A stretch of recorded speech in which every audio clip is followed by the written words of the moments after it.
여러분 안녕하세요. IT와 법률의 경계를 넘나드는 엑스닷입니다. 지금 우리는 인공지능이 일상이 된 시대를 살고 있습니다. 그런데 바로 이 AI 시대를 살아가는 우리 모두에게 적용될 새로운 규칙이 만들어졌습니다. 바로 AI 기본법 2026, 신뢰의 새로운 규칙입니다. 이 법은 단순한 규제가 아닙니다. AI를 만드는 개발자, AI로 컨텐츠를 만드는 크리에이터, 그리고 AI 서비스를 사용하는 우리 모두, 즉 시민을 위한 새로운 가이드라인입니다.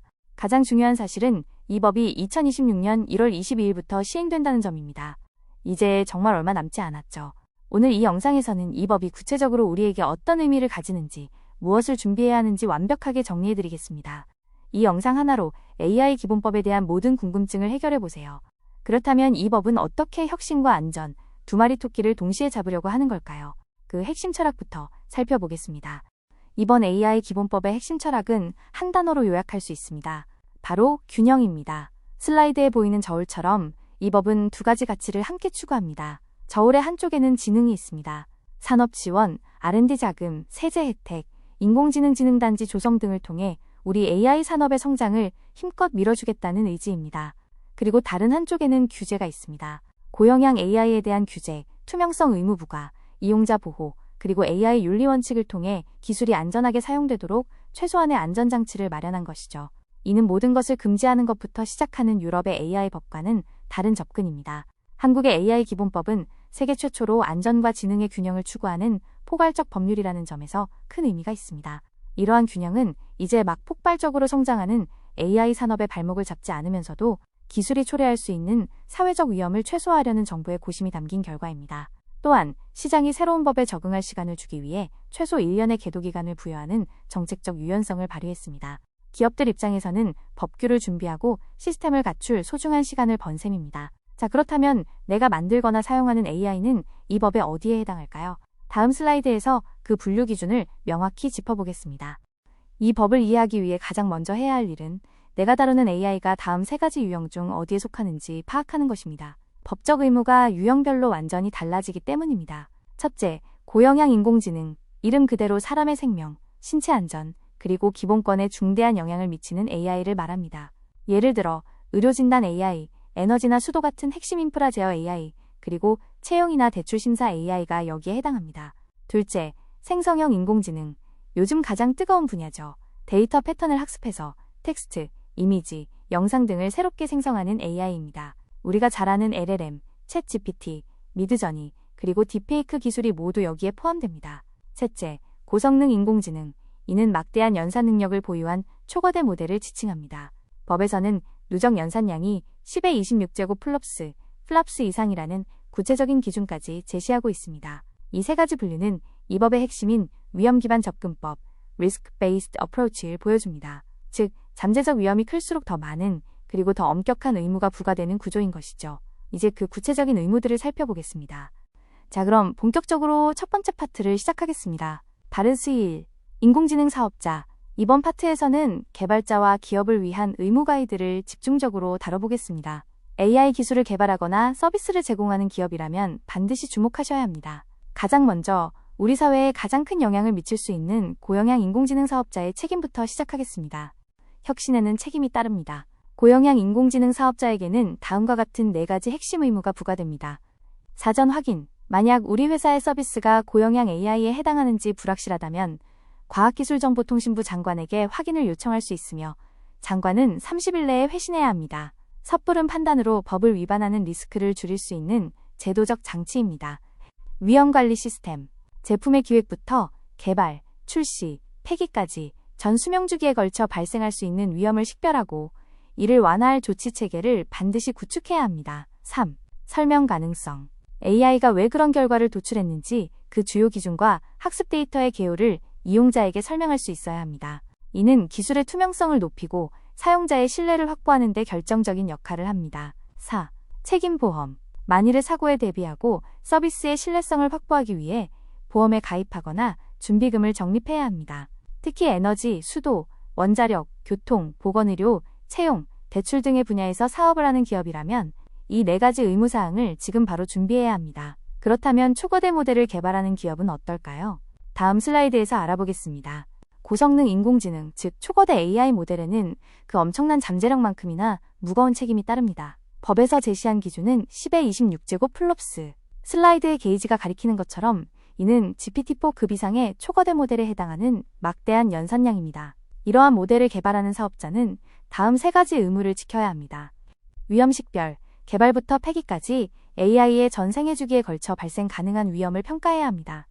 모니터링, 혹시 모를 안전사고 발생을 감지하기 위한 상시 모니터링 시스템을 구축해야 합니다. 3. 보고 의무, 위와 같은 안전성 확보 조치를 어떻게 이행했는지 그 결과를 과기정통부 장관에게 제출해야 합니다. 이처럼 강력한 의무가 부과되는 이유는 초거대 모델이 사회 전반에 미치는 파급력과 잠재적 위험성이 그만큼 크기 때문입니다. 그렇다면 구글이나 오픈 AI 같은 해외 빅테크 기업들은 어떨까요? 이 법에서 자유로울 수 있을까요? 결론부터 말씀드리면 그렇지 않습니다. 이 법의 원칙은 명확합니다. 국경 없는 AI, 국경 있는 책임. 해외에 본사를 둔 빅테크 기업이라도 다음 4가지 조건 중 하나라도 해당하면 반드시 국내 대리인을 지정해야 합니다. 글로벌 매출액이 1조 원 이상, 국내 AI 서비스 매출액이 100억 원 이상, 일평균 국내 이용자가 100만 명 이상, 국내에서 안전사고가 발생하여 자료 제출을 요구받은 경우, 그리고 가장 중요한 점은 대리인의 법 위반은 곧 본사의 위반으로 간주된다는 것입니다. 이는 해외 기업도 국내법의 테두리 안에서 동등한 책임을 져야 한다는 강력한 메시지입니다. 지금까지 사업자의 의무를 살펴봤는데요. 이제 시선을 돌려 콘텐츠를 만드는 분들의 이야기로 넘어가 보겠습니다. 이제 영상의 2번째 파트입니다. 바른산 2. 크리에이터와 유튜버. 부제는 숨겨진 AI 시대의 종말, 투명성 의무입니다. 이번 파트에서는 AI를 활용해 글을 쓰고 그림을 그리고 영상을 만드는 모든 콘텐츠 제작자들이 반드시 알아야 할 투명성에 대해 이야기해 보겠습니다. 과연 어떤 경우에 어떻게 이 콘텐츠는 AI로 만들었습니다 라고 밝혀야 할까요? 구체적인 방법을 바로 다음 슬라이드에서 확인해 보시죠. 핵심은 간단합니다. 챗GPT나 미드저니 같은 생성형 AI를 활용해 콘텐츠를 만들었다면 이용자가 그 사실을 사전에 알 수 있도록 해야 합니다. 고지 방법은 콘텐츠 유형에 따라 다릅니다. 텍스트, 블로그 포스팅이나 기사 같은 텍스트 콘텐츠의 경우 영상 내 자막이나 본문 혹은 설명란에 AI 활용 사실을 명시해야 합니다. 워터마크, AI로 생성한 이미지나 영상에는 눈으로 식별 가능하거나 기계가 판독할 수 있는 방식의 워터마크를 표시해야 합니다. 오디오, AI로 생성한 음성 콘텐츠의 경우 시작 전이나 중간의 음성은 인공지능으로 생성되었습니다. 와 같이 명확한 음성 안내를 포함해야 합니다. 물론 예외도 있습니다. AI 프로필 만들기 서비스처럼 서비스 명칭 자체에서 AI 사용이 명백한 경우에는 별도로 고지하지 않아도 됩니다. 이러한 투명성 의무는 콘텐츠를 소비하는 시청자의 알 권리를 보장하고 정보의 신뢰성을 판단할 근거를 제공한다는 점에서 매우 중요합니다. 특히 문제가 되는 딥페이크의 경우는 어떨까요? 실제와 구분하기 어려운 가상의 결과물, 바로 딥페이크입니다. 이 법은 딥페이크 콘텐츠에 대해 훨씬 더 강력한 레드라인을 제시합니다. 슬라이드의 붉은 박스에 보이는 것처럼 단순히 AI를 사용했다고 표기하는 것을 넘어 이용자가 명확하게 인식할 수 있도록 표시해야 합니다. 이것은 단순히 작은 글씨로 표기하는 수준이 아닙니다. 고령자나 디지털 취약계층도 쉽게 알아볼 수 있는 충분한 크기와 방식으로 알려야 한다는 의미입니다. 딥페이크는 그 사회적 파급력 때문에 사실상 고영향 생성형 AI로 취급되어 단순 고지를 넘어선 명확한 인식이라는 훨씬 더 높은 수준의 투명성 의무가 부과되는 것입니다. 만약 이 의무를 위반할 경우 최대 3천만 원의 과태료가 부과될 수 있습니다. 이는 단순한 실수가 아닌 중대한 법 위반으로 간주하겠다는 강력한 신호입니다. 하지만 이 책임, 크리에이터 혼자만의 몫일까요? 그렇지 않습니다. 이 문제는 우리 모두가 함께 풀어가야 할 숙제입니다. 이 법은 딥페이크와 같은 AI 콘텐츠 문제에 대해 플랫폼, 크리에이터, 그리고 시청자가 함께 책임을 지는 구조를 만들고 있습니다. 플랫폼, 유튜브, 인스타그램 등 AI 콘텐츠임을 알리는 라벨링 시스템을 관리하고 유지해야 할 의무가 있습니다. 크리에이터, 업로더, 플랫폼이 제공하는 AI 라벨을 임의로 제거하거나 훼손해서는 안 됩니다. 이는 정보통신망법 개정안에도 포함된 금지 조항입니다. 시청자, 뷰어, 바로 이 공동 책임 구조 속에서 보호받는 주체입니다. 이러한 공동 책임 구조의 궁극적인 목적은 명확합니다. 바로 아동, 노인 등 디지털 취약계층이 진짜와 가짜 사이에서 혼란을 겪지 않도록 보호하는 것입니다. 자, 이제 마지막 파트로 넘어가겠습니다. AI 시대를 살아가는 우리 모두, 일반 시민과 이용자의 권리에 대한 이야기입니다. 이제 영상의 마지막 파트입니다. 사업자와 크리에이터를 넘어 AI 시대를 살아가는 우리 모두의 이야기입니다. PR트 3. 일반 시민과 이용자. 부제는 알고리즘 시대, 당신의 권리입니다. 이 파트에서는 기술 사용자의 입장에서 법적으로 보장되는 우리의 소중한 권리들에 대해 알아보겠습니다.